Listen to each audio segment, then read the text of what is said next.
A Gen Z receptionist said that boomers make her want to rip her hair out after a boomer man commented on her masculine nickname. The young woman shared on Reddit that her given name is considered feminine, but her nickname is a shortened version of her name and is after her late grandfather and is considered masculine. She's gone by this nickname since she was little, and she uses it both in her professional life and in her personal life.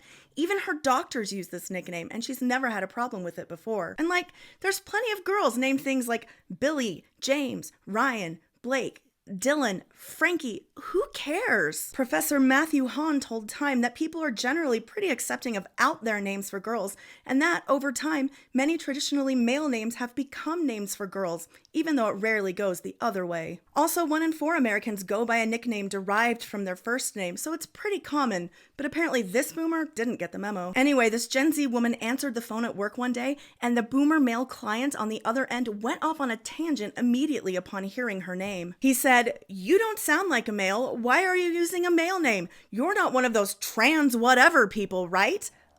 Excuse me? This woman had gone by her nickname her whole life and had still somehow managed to stay female, and if she were transgender, why would it even matter? She pointed out the hypocrisy of boomers believing that Gen Zs and millennials are sensitive snowflakes because they're passionate about societal issues. Yet this man seemed to be offended that he was speaking to a woman with a typically masculine name, even though it had no effect on his life and no effect on her ability to do her job well. The young woman was professional, telling the man that his questions were disrespectful and frankly none of his concern, and then she proceeded to do her job and help him set an appointment. Because in the end, another person's name doesn't impact your life in any way, and people have all kinds of names bequeathed on them by their parents, and a person's name is between them and the people or person who gave them that name.